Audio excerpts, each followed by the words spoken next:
Bonjour, mesdames et messieurs, et bienvenue à cette session de la Green Week, la semaine verte, qui sera consacrée aux zones protégées pour l'inclusion sociale et la relance économique. Nous aurons pas mal de débats pendant cette semaine verte en ce qui concerne les zones protégées. Vous devez savoir que c'est un instrument utile pour protéger les zones qui sont particulièrement précieuses pour la nature et pour que la nature puisse se remettre des dommages qui lui ont été infligés.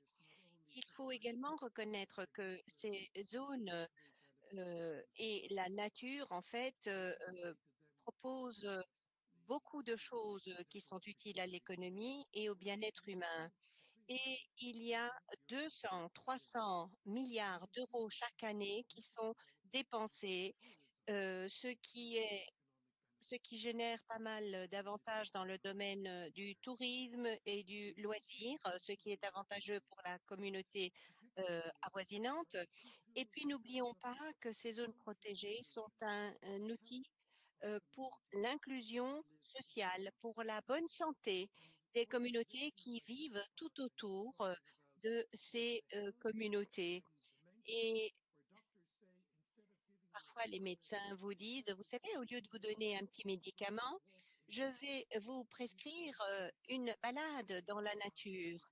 Et je crois donc que ces zones vertes ou ces zones protégées tout autour de nos villes sont importantes. On l'a vu, on a vu à quel point c'était important pendant cette crise sanitaire. Il était important d'avoir des espaces verts, des zones protégées près d'où nous vivons. C'est important pour notre bien-être physique et mental. Et nous sommes convaincus à la Commission européenne que ces zones protégées fournissent toute une série d'éléments bénéfiques et nous voulons faire levier sur eux. Pendant euh, la semaine verte, nous allons promouvoir également le Green Deal, le pacte vert, qui propose une relance économique et qui ne laisse personne sur le bas-côté de la route. Et donc, l'inclusion sociale est très importante. Et la session ici a pour objectif de réunir des experts qui vont nous apporter leur expérience par rapport à ces zones protégées, à l'inclusion sociale et à la relance économique.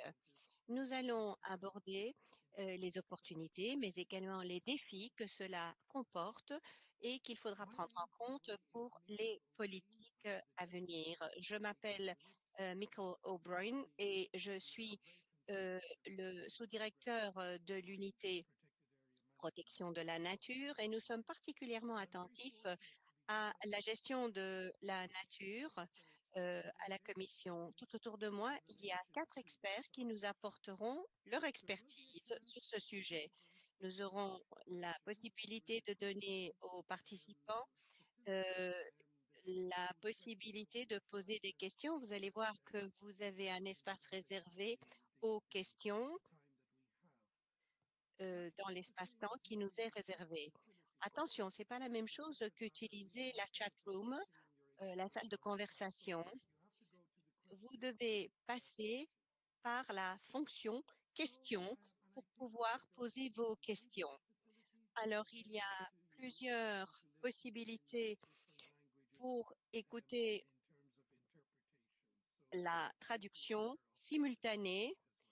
Sachez que nous serons traduits en français et en anglais lorsqu'il y aura une intervention en français. Je vous propose de passer à la première présentation qui sera donnée par Karina Wenström, qui est une spécialiste qui nous vient de Finlande. Metsähallitus est en fait une organisation significative qui s'occupe de la gestion des parcs et de la vie sauvage en Finlande. Elle a une grande expérience non seulement de la protection de la nature, mais également de mettre la nature, de rendre la nature accessible aux habitants. Karina, nous sommes très curieux d'entendre votre expérience en la matière. Merci beaucoup, dit Karina. Et bonjour à tous. Effectivement, je suis Karina Wenström et je travaille pour Metsähallitus Parks and Wildlife, c'est le nom de l'organisation. Et notre objectif, c'est de créer du lien entre la nature et les personnes en augmentant donc le bien-être que l'on peut éprouver dans ces zones protégées. Image suivante.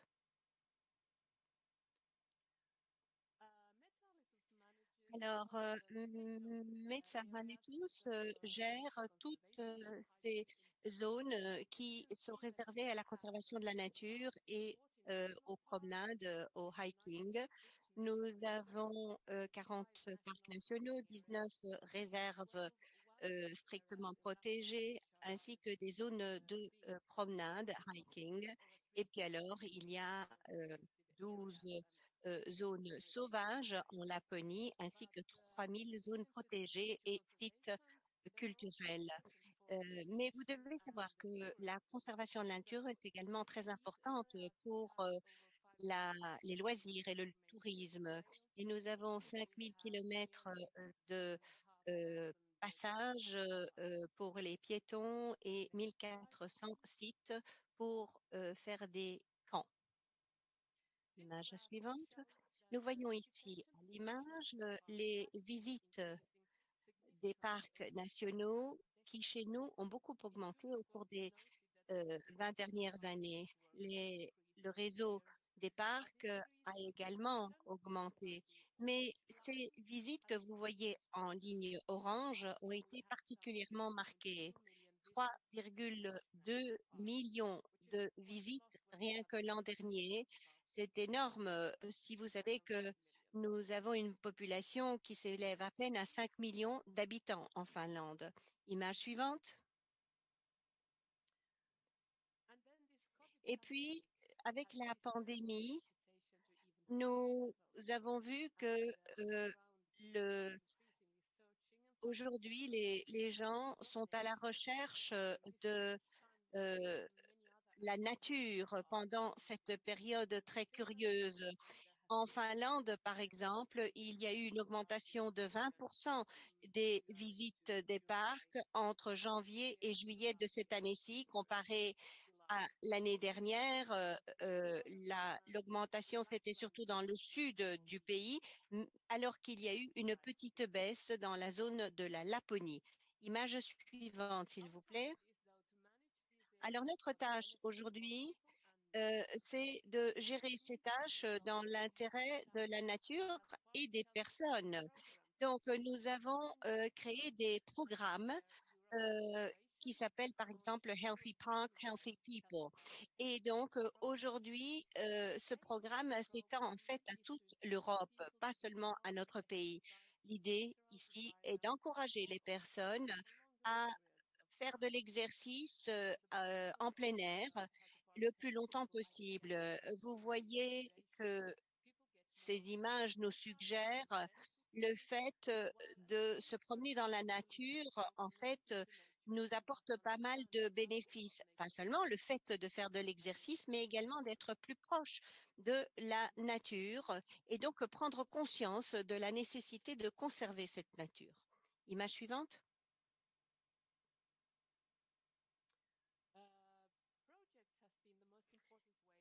Alors, les projets sont certainement euh, un des meilleurs moyens de promouvoir notre philosophie de vie. Nous avons plusieurs projets où nous mettons l'accès sur le sport et l'égalité d'accès, avec différents types d'interventions toujours centrées sur la santé dans la nature. La plupart de ces projets ont été réalisés grâce au FEDER et au Fonds social européen. Vous savez que tous ces deux fonds font partie des fonds structurels européens. En tant qu'agence, nous avons pu également reproduire différents projets dans différentes zones, parfois en partenariat avec d'autres, et ça a été un grand succès. Certains de ces projets euh, sont disponibles en anglais et lorsque c'est le cas, nous vous avons proposé ici les hyperliens qui vous permettront d'aller visiter nos sites web. Je n'ai pas le temps maintenant de m'étendre, mais je peux vous dire que nous avons vraiment fait la différence avec ces projets. Les gens font davantage d'exercices en plein air ici en Finlande. Image suivante.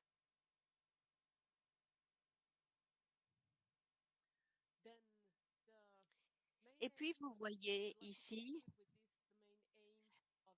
c'est ma conclusion, l'objectif principal de ce projet Parc Sain Personnes Saines, c'est vraiment d'inspirer les personnes à sortir, faire de l'exercice en plein air pour en ressentir les bienfaits, se sentir en lien avec la nature et comprendre la valeur de la conservation de la nature. Je vous remercie pour votre attention. Thank you very much, Karina. Merci beaucoup, Karina. Je vois que vous étiez parfaitement dans les temps. C'est un avantage, évidemment. Alors, il y a un message très important, c'est les parcs sains et des personnes saines. Je sais que la Finlande aura certainement inspiré toute une réflexion en Europe sur les différents parcs que nous avons ici grâce à votre action. Et je suis content d'entendre que les fonds structurels, le Fonds pour le développement, les fonds sociaux vous ont aidé en ce sens parce qu'effectivement, c'est un investissement très important pour la dimension socio-économique de la nature. Nous reviendrons sur certains de ces points, j'imagine, au cours de la discussion. Je vous propose de passer à l'intervenant suivant et ce sera Sandra Leiros Comensagna. Alors, mon galicien n'est pas parfait, mais je fais de mon mieux. Alors, Sandra, donc, vient d'Espagne, de Galice, et je crois qu'elle travaille pour une société de transport, mais sa passion, c'est la nature, justement. Et elle va nous apporter ce point de vue des jeunes. Et elle nous parlera d'un projet LIFE qui est également financé par des fonds européens. Elle a également travaillé avec Solidarity Corps, qui est en fait un corps de bénévoles euh, qui permet donc un travail de volontariat très intéressant. Nous sommes tout oui, Sandra. Bonjour. Alors, je crois que c'est Sophia qui va partager l'écran pour moi. Voilà, on va peut-être montrer votre clip vidéo. Je vais essayer de lancer votre vidéo d'abord. Donc, nous commençons par un bref clip vidéo. On va voir si ça fonctionne.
Over to you, Sandra.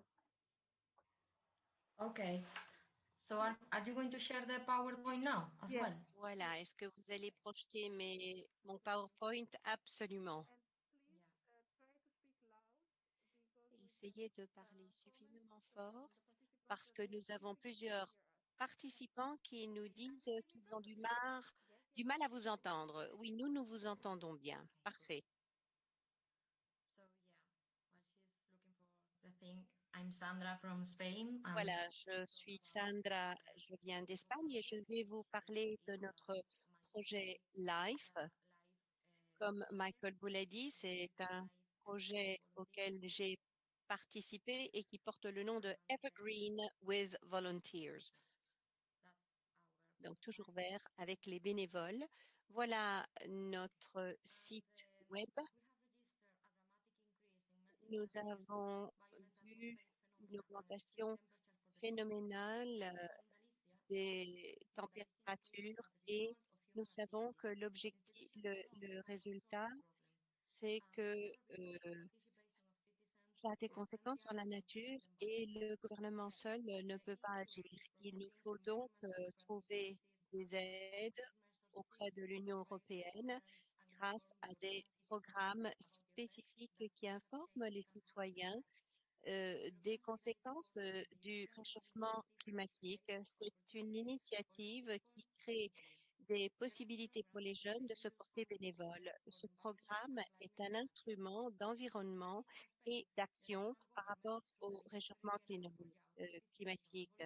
En Galice, grâce aux bénévoles et grâce à la Direction générale pour l'héritage national, nous avons voulu agir et grâce au programme du corps de solidarité.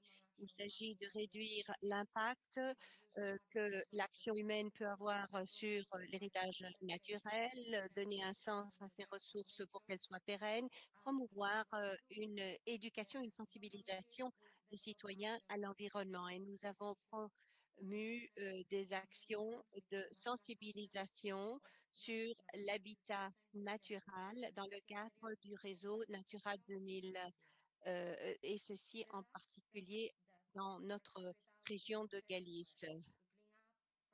Nous avons donc fait du nettoyage, nous avons fait de la sensibilisation grâce à des posters, à la distribution de dépliants.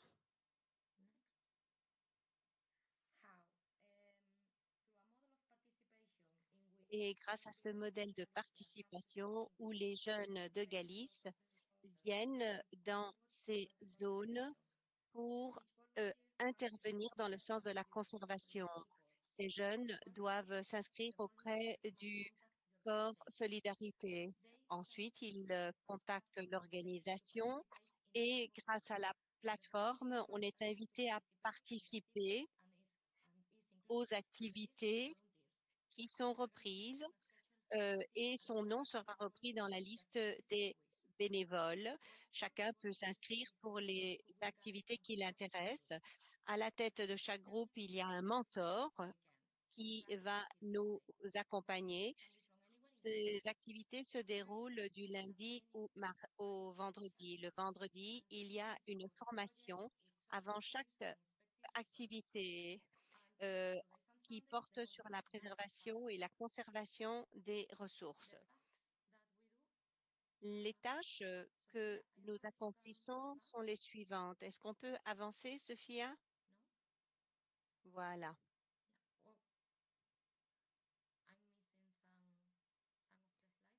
Il me semble que certaines diapositives manquent. Alors, les tâches que nous accomplissons sont les suivantes. Le nettoyage des zones pour débroussailler, éviter donc les feux de forêt, préserver donc la faune et la flore, en particulier pour éviter l'invasion par des espèces exotiques. Nous sensibilisons également les écoliers. Cette année-ci, du fait de la COVID-19, nous avions à travailler beaucoup plus que d'habitude entre mars et juillet. Aujourd'hui, nous avons 10 volontaires par petit groupe qui ont prêté serment par rapport à leurs conditions, leur état de santé, qui portaient un masque, qui respectaient la distanciation sociale et toutes les règles mises en place dans la région. Les activités étaient au nombre de 62. Nous avons travaillé 29 jours. Le nombre total de participants, 939. 38 de ces participants sont des personnes qui avaient des diversités fonctionnelles. Par exemple, c'était également des différentes langues. 70 enfants scolarisés, 213 heures de formation directe. Le travail dans certaines zones était un travail de groupe, puis 152 heures, plus de 3000 applications ou demandes ont été reçues et plus de 30 fournisseurs. Alors, ce programme LIFE, ce projet LIFE a été rendu possible grâce au financement de l'Union européenne et je les en remercie. Merci beaucoup, Sandra, de cette expérience extrêmement riche. On voit que c'est une opportunité du programme LIFE et du Solidarity Corps pour que des bénévoles comme vous puissent s'engager, mais également apprendre et enseigner, avoir cet effet multiplicateur auprès d'autres personnes. Alors, je propose maintenant de passer la parole à Alain Salvi. Alain est président du Conservatoire d'espaces naturels de Lorraine, en France donc, et il est lui aussi bénévole. Il est retraité de l'Université de Lorraine et il est docteur en sciences de la vie, en biologie. Il va nous parler de son expérience, de ce qui s'est fait en collaboration avec des personnes handicapées. Ils ont travaillé de concert pour la conservation de la nature. Alain, vous avez la parole. Je crois que vous allez parler en français et donc nous avons la traduction simultanée vers l'anglais pour ceux qui ne le sauraient pas encore. Je vous en prie, Alain, vous avez la parole. N'oubliez pas d'allumer votre micro. Oui. Merci. Merci beaucoup. J'attends. Alors, effectivement, je vais vous parler d'un exemple d'une expérience qu'on a réalisée de façon collaborative avec une organisation de protection de la nature et une organisation de promotion des personnes handicapées. Ça se passe, on le verra dans la diapositive suivante, s'il vous plaît, Sophia. Prochaine diapositive. Voilà. Donc, je vous présente le lieu. Ça se passe dans une zone Natura 2000 qui est au cœur de la Lorraine. Alors, la Lorraine est une région frontalière avec le Luxembourg, la Belgique, l'Allemagne. Et vous voyez qu'on est relativement proche de ces frontières. On est aussi dans un bassin de population important, ce qui est une condition intéressante pour la promotion touristique du lieu notamment. Ce secteur a été désigné, c'est donc le secteur de la chaussée, a été désigné en zone Natura 2000 et en zone spéciale de conservation des oiseaux il y a déjà un petit moment. Et c'est une zone qui est extrêmement intéressante pour ces zones humides, pour ces oiseaux en migration notamment, enfin pour tout un cortège d'éléments du milieu naturel. Alors, on passe à la diapositive suivante, s'il vous plaît. Sophia. Voilà. Donc, vous voyez, ce site Natura 2000 que vous avez cartographié au milieu, les cartes n'ont pas beaucoup d'importance, c'est un site qui fait 3500 hectares et qui lui-même est inclus dans une grande zone Ramsar qui fait à peu près le double. Et à l'intérieur de cette zone Ramsar, on a une réserve naturelle régionale qui concerne un étang particulier et sur lequel s'exercent plusieurs activités grâce à des personnes handicapées. Diapositive suivante. S'il vous plaît, Sophia. Voilà une vue d'ensemble de ce grand étang de la chaussée, la zone humide. Hein. Donc vous avez le village au premier plan sur votre gauche, et c'est dans ce village que sont installées les installations d'accueil des handicapés. Donc ce vaste secteur, diapo suivante.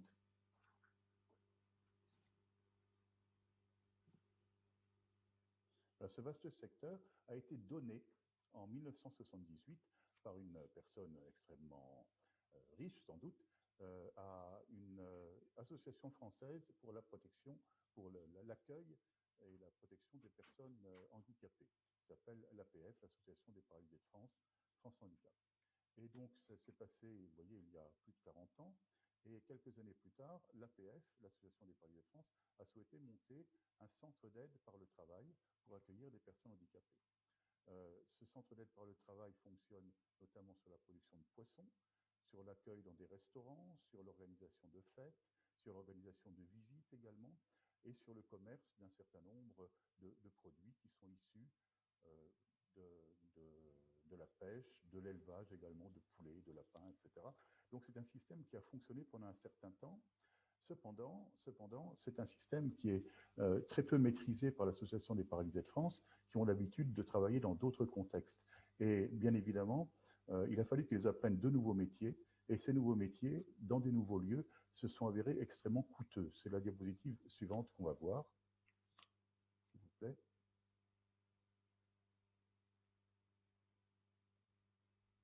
Sophia, la diapositive suivante. Voilà, évidemment, un grand étang, une zone humide, eh bien, ça s'entretient. Les coûts d'entretien sont souvent extrêmement importants. En plus, vous voyez, quand vous êtes obligé de faire des travaux, il faut vider l'étang. Lorsque vous videz l'étang, vous ne produisez pas de poissons. Bref, tout ça apporte un certain nombre de complications et il est parfois compliqué d'arriver à mobiliser les crédits pour gérer l'ensemble de ces travaux. Alors, on arrive par le passé, je pense que ça continuera aussi, à mobiliser des crédits grâce à Natura 2000 et grâce également au statut de réserve naturelle de la région. C'est un secteur qui a fini par attirer du monde, qui a un vrai succès touristique, mais néanmoins, l'Association des paralysés de France est restée dans une situation financière délicate à cause de ces travaux qui sont toujours plus importants qu'on ne pense et qui fragilisent toujours son équilibre financier. Diapositive suivante.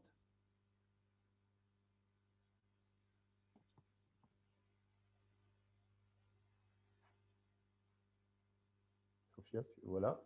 Donc, il y a 2 ans, compte tenu de leur situation financière, France Handicap a souhaité se séparer, vendre l'étang, tout en conservant la possibilité de l'exploiter. Cet étang a donc été acheté par une organisation et confié au Conservatoire d'espaces naturels de Lorraine. Dans cette acquisition, il y a, bon, vous voyez, c'est quand même 3 millions d'euros, c'est pas une somme négligeable, et c'est beaucoup d'organismes lorrains qui se sont mobilisés, notamment l'Agence de l'eau, Rhin-Meuse, qui est un organisme spécifique pour la gestion de l'eau en France, et puis également un établissement public du secteur, les crédits de la région, mais également des crédits du FEDER, là aussi, on y revient. Et donc cet étang a été acheté par ce groupe, ce consortium de financeurs, et confié au Conservatoire d'espaces naturels de Lorraine. Et le Conservatoire d'espaces naturels de Lorraine a confié la gestion de cet espace à l'Association des paralysés de France.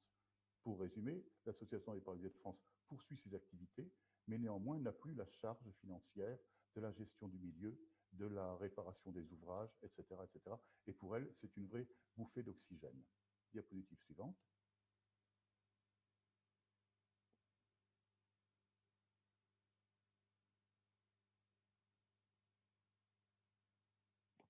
Donc la diapositive suivante, eh bien, dans ces conditions, l'Association des paralysés de France a retrouvé une meilleure santé financière et elle a également développé ses activités. Alors j'en ai mis un exemple là, une activité de commercialiser des plantes sauvages locales, des plantes aquatiques qui vont permettre notamment bien d'équiper des aquariums ou bien de renaturer des étangs, des zones humides, tout en luttant contre les invasions possibles d'espèces exotiques envahissantes qui colonisent très facilement les cours d'eau.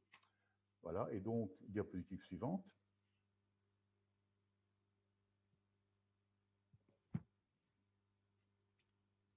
On arrive donc sur une structure qui s'est maintenant financièrement stabilisée, qui a toujours créé, qui maintient toujours cet accueil des travailleurs handicapés et qui, vous voyez, a changé de logo.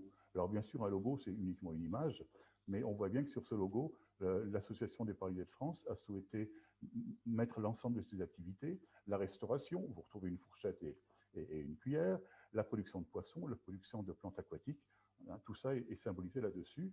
Et en 2020, pardon, cet établissement accueille 60 personnes au travail.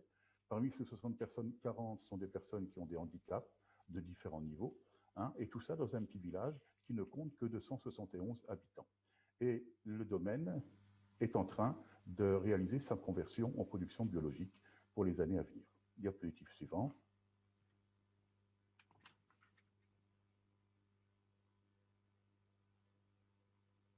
Donc, si je conclue mon propos, eh bien, on a donc réussi à protéger de manière très durable un espace naturel absolument unique dans cette partie de la France, tout en maintenant sa gestion de manière particulièrement harmonieuse avec les intérêts écologiques qu'on y rencontre, et tout en maintenant également une tradition d'accueil social avec l'accueil de ces personnes handicapées qui trouvent là un espace d'inclusion par le travail et également d'inclusion plus large au sein du village. Voilà, je vous remercie de votre attention. Diapositive suivante pour conclure.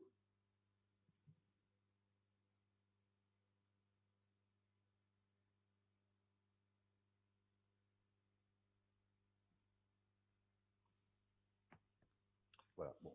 Thank you, Alain, for that presentation and bringing that dimension of how working for nature, if you do it. Merci beaucoup, Alain.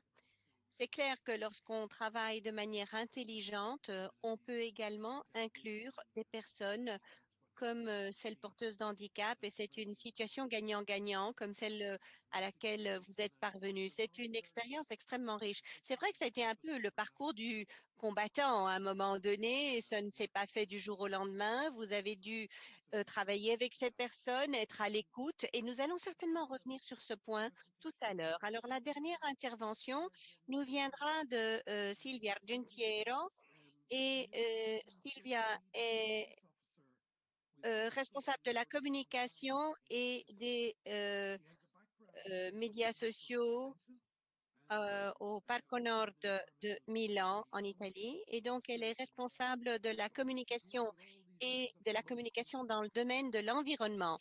Et donc, elle fait toutes les choses que nous avons besoin de faire. Elle va nous montrer un exemple très intéressant de comment travailler dans un contexte urbain ou périurbain où les personnes ont besoin d'avoir accès à ces zones vertes, à ces espaces verts, tout en ayant une prise de conscience par rapport à l'écologie. Merci. Merci beaucoup, Michael. Je vais donc partager mon écran.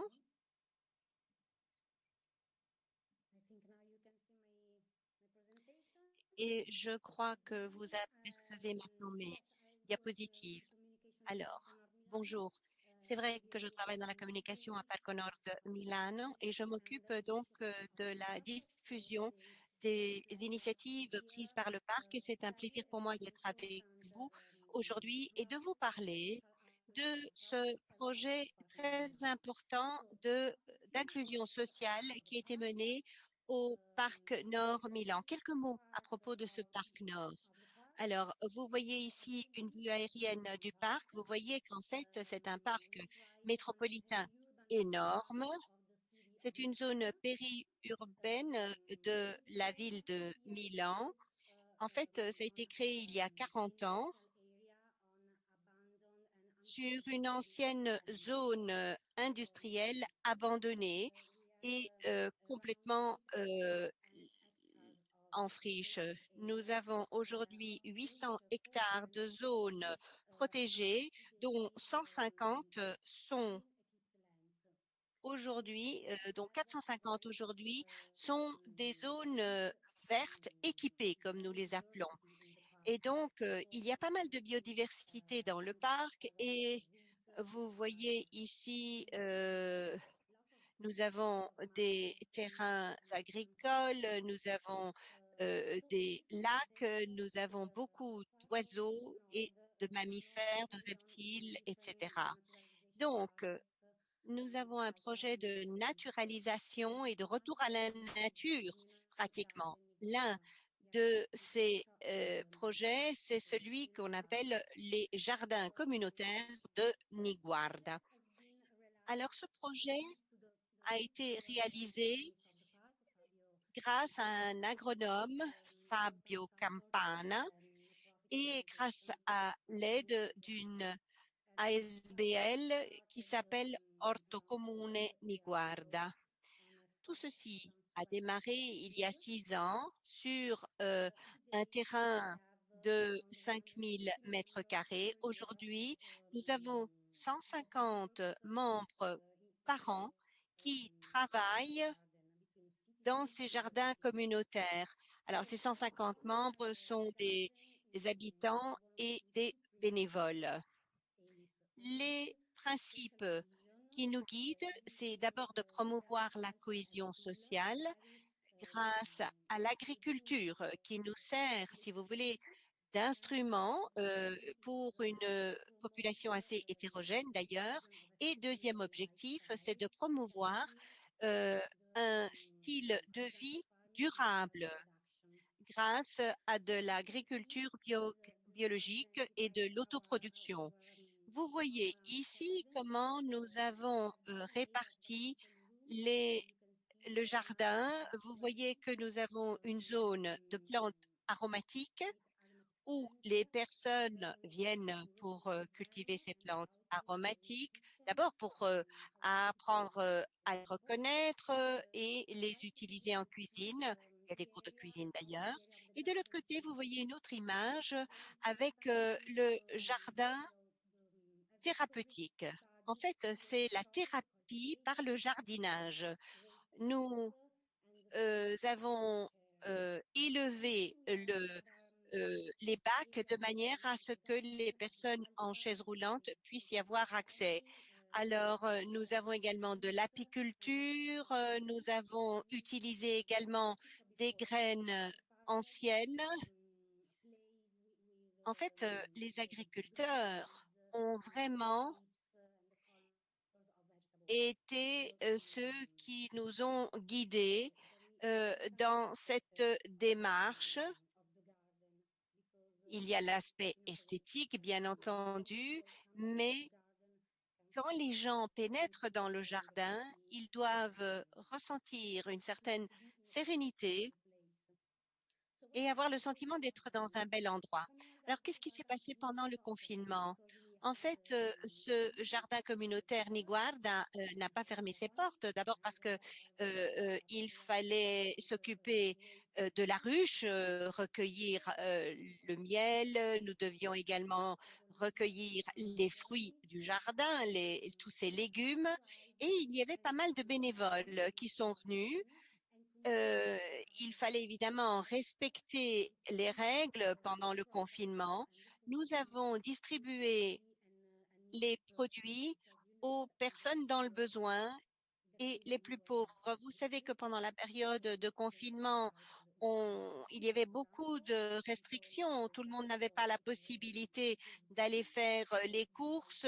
Certaines personnes ont perdu leur emploi. Il y avait du mal à acheter à manger. Et donc, les bénévoles ont collaboré avec des groupes actifs dans la ville et qui travaillaient dans l'urgence pour distribuer de la nourriture aux familles appauvries par la situation. Alors, nous avons été confrontés à un nouveau défi, si vous voulez, pour l'avenir. Ce jardin communautaire de Niguarda a gagné un appel d'offres pour essayer de répliquer ou d'étendre cette initiative pour les personnes dans le besoin, en particulier pendant le confinement. Alors ça concernait la ville de Milan, mais maintenant, nous avons un site pour recueillir de l'argent qui va nous permettre d'étendre la période de culture à toute l'année. Donc, ça va de la fin du mois des mois d'automne jusqu'au début du mois de printemps pour que tout le monde puisse bénéficier des fruits du jardin. Ensuite, il s'agit de reproduire ces bonnes pratiques pour créer un autre jardin communautaire avec l'abri pour le centre d'accueil des réfugiés qui se trouve non loin du parc. Ici, Pour conclure, quelques facteurs qui ont été vraiment significatifs. Nous avons appris que la coopération entre les différents intervenants est fondamentale pour pouvoir assurer la continuité des différentes activités du jardin communautaire. Et puis, l'aspect financier, bien entendu, n'est pas le moindre des facteurs. Et puis, deuxième message, l'agriculture est un outil efficace d'agrégation et de cohésion sociale. Nous avons été surpris de voir que ça fonctionnait. Et au bout du compte, qu'est-ce que nous avons trouvé? Eh bien, nous avons pu faire connaître cette nouvelle approche à la nature et à ses produits. Et pour les personnes qui vivent en milieu urbain, je vous assure que ce n'est pas une évidence.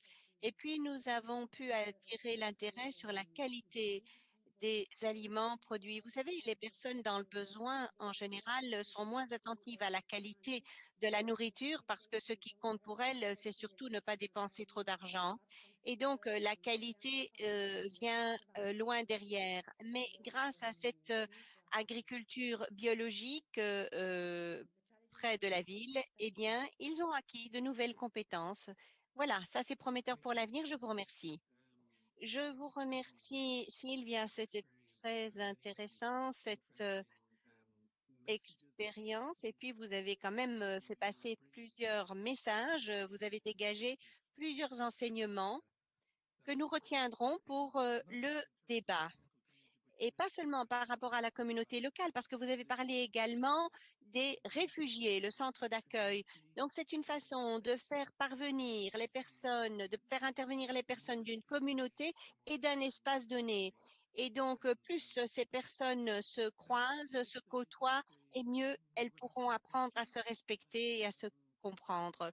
Je crois qu'il y a quelques questions. Si quelqu'un souhaite faire un commentaire ou poser des questions, vous, tout ça est bien est le bienvenu.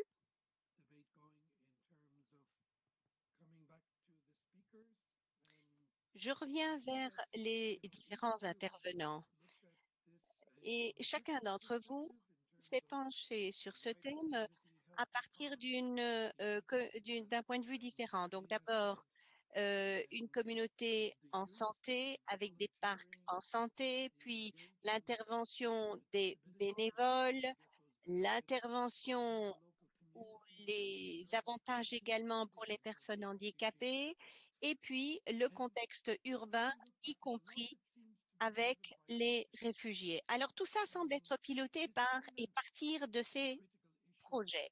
Alors, est-ce que les fonds sont importants? Est-ce que pour avoir ces fonds, ce qui compte, ce sont des politiques? Est-ce qu'il y a des objectifs? Est-ce qu'il y a des objectifs qui sont en conflit?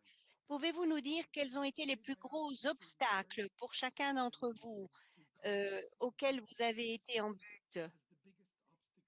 Selon vous, quel a été le plus gros obstacle pour l'avenir pour avoir plus de succès? Karina d'abord. Écoutez, c'est vrai que le financement, c'est un point assez fondamental et évidemment l'acceptation et la prise de conscience politique par rapport à ces zones vertes. Je crois que cette pandémie de COVID nous a probablement aidés parce que nous avons vu arriver les personnes en masse dans ces zones vertes, dans ces espaces verts, dans nos parcs, et les gens se sont rendus compte à quel point ces espaces verts sont importants. Évidemment, l'argent, c'est le nerf de la guerre, hein.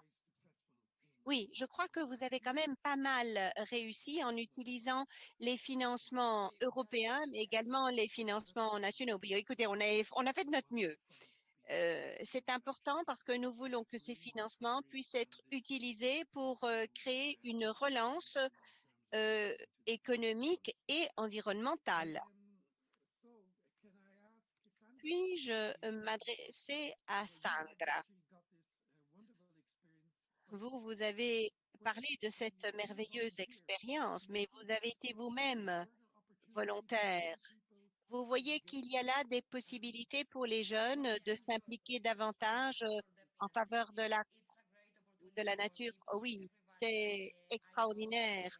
Toutes les personnes que je connais se sont portées volontaires comme moi et ont été très heureuses de le faire parce que c'était une merveilleuse expérience. Grâce à ce projet, vous savez, on passe un week-end ensemble du vendredi au dimanche et ça vous donne un bon sentiment parce que vous vous dites on fait quelque chose d'utile pour la communauté et ça vous donne un bon sentiment par rapport à vous-même.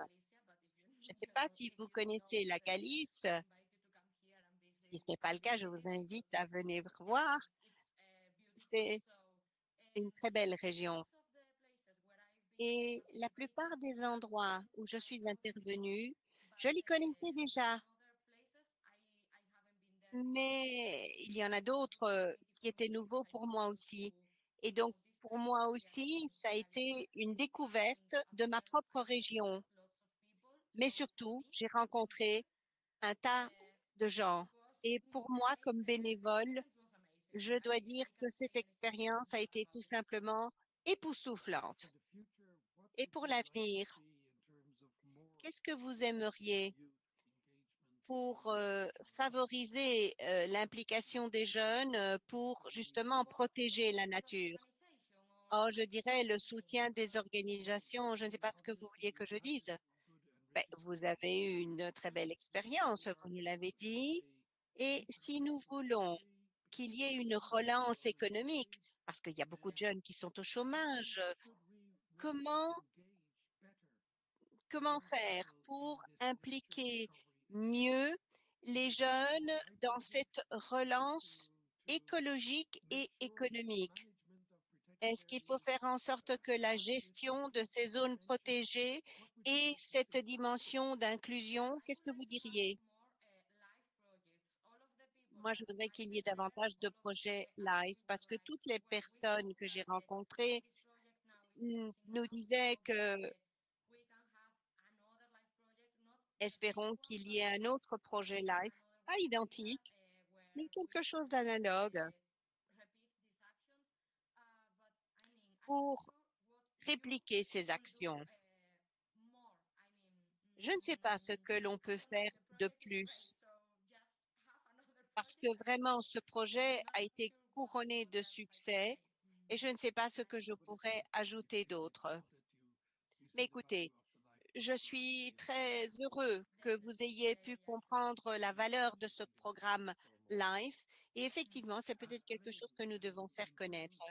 Et vous, Alain, vous semblez avoir surmonté pas mal d'obstacles dans ce parcours et vous avez créé un modèle financier plus durable grâce au conservatoire qui a repris la gestion de cet espace. Et puis, vous avez parlé également d'un label. Je crois que vous avez un produit qui est maintenant labellisé pour valoriser les produits de la région. Quelle est votre expérience en la matière? Est-ce qu'il y a des enseignements que nous pourrions tirer de cet exemple pratique pour assurer donc qu'il y ait d'autres succès comme le vôtre à l'avenir? Micro? Oui, oui, il y a sans doute pas mal de leçons à tirer. Déjà, moi, je vous ai présenté en 5 minutes un travail qui nous a pris 40 ans. 40 ans, c'est le temps de construire des relations de confiance entre un organisme de protection sociale et un organisme de protection de la nature et de faire converger les deux préoccupations vers un projet commun. À l'heure actuelle, on a, je pense, maintenant abouti à des relations qui sont harmonieuses et parfaitement équilibrées. Et ce qu'on peut souhaiter, c'est effectivement des soutiens financiers aux productions originales de ce genre d'établissement. Parce que l'équilibre économique est toujours compliqué avec les établissements qui accueillent des personnes handicapées, parce qu'à cause de leur handicap, eh bien, le coût de production est évidemment plus élevé que celui qu'on obtient avec des travailleurs complètement valides. Et donc ce soutien, c'est un soutien de fond. Alors peut-être que c'est la part du FSE plus que celle de l'AIF ou bien du FEDER, hein, mais je pense que on a à attendre effectivement un soutien durable de ces espaces-là. Pendant le Covid, par exemple, hein, en France, on a été confinés également, et pendant donc plusieurs semaines, il n'y a plus eu de visiteurs. Ça veut dire un restaurant fermé, ça veut dire pas d'acheteurs de poissons, rien ne s'est vendu. Et donc, l'équilibre qu'on avait réussi auquel on avait réussi à donner une santé en fin d'année dernière, s'est retrouvé encore un petit peu compromis à cause de ces événements-là.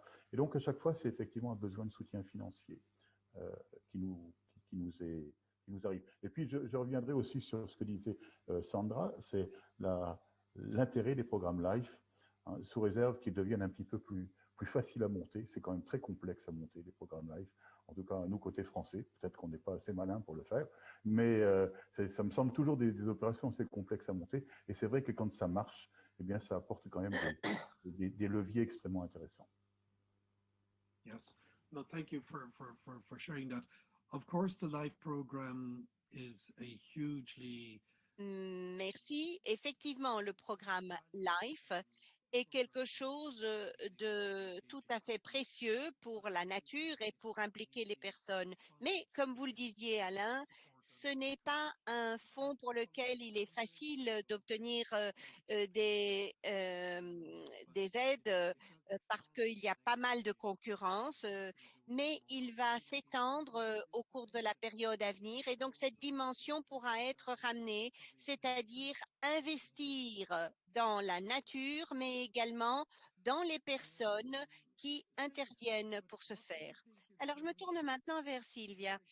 Sylvia, quelle est votre expérience? Vous nous avez dit que vous avez eu pas mal de succès en termes d'implication de la communauté. Est-ce que les autorités milanaises ont été à 100% derrière vous? Est-ce que c'était un grand projet public ou alors les autorités vous ont laissé faire sans vraiment vous soutenir? Est-ce que vous auriez souhaité plus de soutien de la part des autorités? Comment ça a fonctionné? Mais écoutez, ça a commencé évidemment par l'initiative du parc. Alors, c'est une entité publique, hein? Et donc, l'initiative était au départ l'initiative propre au Parco Nord Milano. C'est elle qui a créé l'initiative. Elle a contacté l'ASBL de ce jardin communautaire Niguarda et grâce également à l'intervention de l'agronome dont je vous parlais et des bénévoles. Mais c'est vrai que tout le projet tournait autour des financements publics. Et si on avait eu, par exemple, quelqu'un de responsable pour les légumes, pour s'en occuper, si on pouvait avoir une présence continue pour coordonner toutes les activités et qui soit toujours sur place pour pouvoir coordonner les différentes équipes de bénévoles qui intervenaient. Ça, c'est vraiment très important. Euh, Évidemment, nous avons gagné l'appel d'offres et donc ça a fait arriver un petit peu d'argent. Ensuite, avec l'expérience du confinement, les bénévoles et l'association ont collaboré avec d'autres groupes qui étaient les fameux groupes qui intervenaient dans les situations d'urgence dues au confinement. Et ça a bien fonctionné. Et c'est ainsi qu'on a décidé de se lancer dans une soumission d'un autre appel d'offres. Et là, c'était la ville de Milan qui va contribuer à toutes ces réalités pour rendre pérennes les projets. Donc, la présence des entités publiques est fondamentale. Alors, quand je vous dis contribution, ça veut dire aussi l'attention de différentes équipes également de la part du gouvernement. Les investissements, par exemple, par rapport aux réfugiés,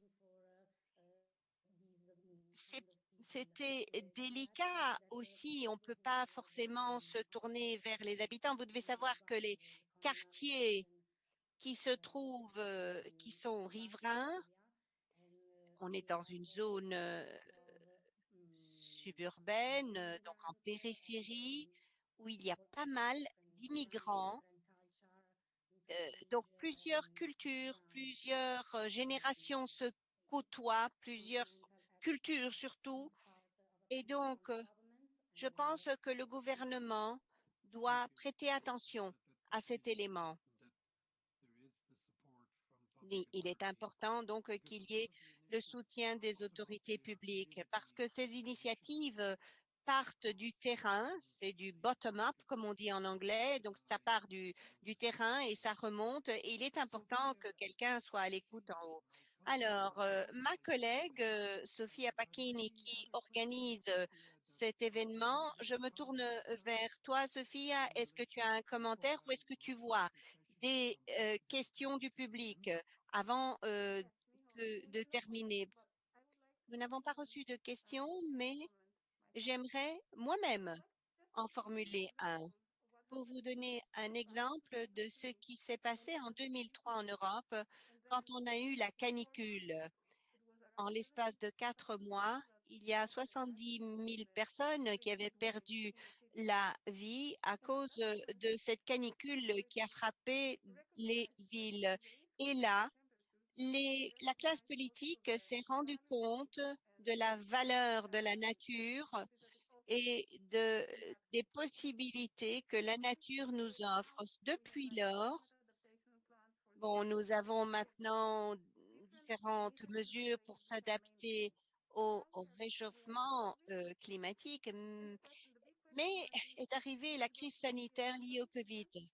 and Et which will est-ce que have ça va de nouveau être un élément and the qui citizens will servira de recognize catalyseur the pour value of the nature, faire and this will euh, reflect in the funding, prendre because conscience as you de know, la valeur de many la initiatives nature? were funded under the Je national sais fund. qu'il y a pas So mal this collaboration a d'initiatives huge amount qui ont of été financial rendues uh, possibles grâce au I fonds think that's a very social valuable et insight. grâce au And as fonds I always européen. say, Non, je pense que c'est très the important ce que value vous of venez de dire. nature, La even in valeur crisis, de is ces very much crises, même worth celle du looking to changement public climatique. Bon, crisis, aujourd'hui, on est as I dans would la say, crise public sanitaire liée au crisis against Covid, rescue mais il y crisis. a la crise de And la biodiversité, la crise du we're going to have réchauffement difficulties climatique post-COVID et in terms on of aura public aussi health, les and difficultés it has to be post-Covid through recovery sur le that plan benefits économique. Et il nature faut que and people. la relance soit une So relance I think I verte have to bring qui this to a close bénéficie in terms of tant à la the nature fact qu'aux that, personnes. you Malheureusement, know, nous we allons talked devoir about conclure. our Mais biodiversity vous savez, on strategy. a parlé de It's about stratégie nature, pour la it's about people, biodiversité. Il and s'agit de I la think it's nature, very il s'agit powerful. des personnes, il s'agit And du I climat, il think the s'agit examples that de you gave us l'économie. Et today, les exemples that que vous nous Henrik, avez Karina, partagés Sandra, Elaine, aujourd'hui, and que Sylvia Karina, show this Sylvia, dimension Sandra that et can be Alain achieved ont if we invest évoqué, in tout protected areas ceci and est green possible spaces. quand on investit dans There les are espaces verts et les cities zones protégées, also in our dans les country villes, that proches des need villes et également à la infrastructure. campagne. Et We cette brought that into crise us that Covid people nous have a fait mental comprendre and que les physical well-being, personnes, pour leur and a lot of bien-être, people have been under mentale deep et stress physique. Et n'oublions because pas of que le the confinement a fait qu'on était constraints particulièrement of their movement. stressé du fait des That these restrictions spaces are à vital for health. à la mobilité. Eh bien, And ces espaces that's verts, why ces zones sont moving fondamentales forward, sont and vitales I même think pour public notre recovery santé. Et should c'est also important run de se with souvenir green qu'une economy relance that brings économique people devra with it. être une relance So the verte examples that you qui shared today réunit les really personnes. Les demonstrate exemples que at vous a nous avez grassroots level, montrés and a montrent strategic que level in au niveau du terrain et stratégique, comme en Finlande par exemple, on peut penser à des approches qui sont bonnes pour la santé et pour les personnes. Et je crois qu'on doit en parler davantage et sensibiliser davantage sur ce point, parce que pendant cette période de relance économique, on va être en concurrence pour les investissements, pour les financements, pour financer cette relance. Et plus nous pourrons démontrer la pertinence de l'inclusion sociale qui est possible grâce à ces espaces, grâce également aux avantages climatiques tels que Sophia nous l'a démontré, eh bien, nous pourrons alors convaincre ceux qui nous permettront d'avoir accès au financement de l'Union européenne. C'est un agenda qui est tout à fait bénéfique pour les communautés riveraines. On n'a pas parlé du tourisme.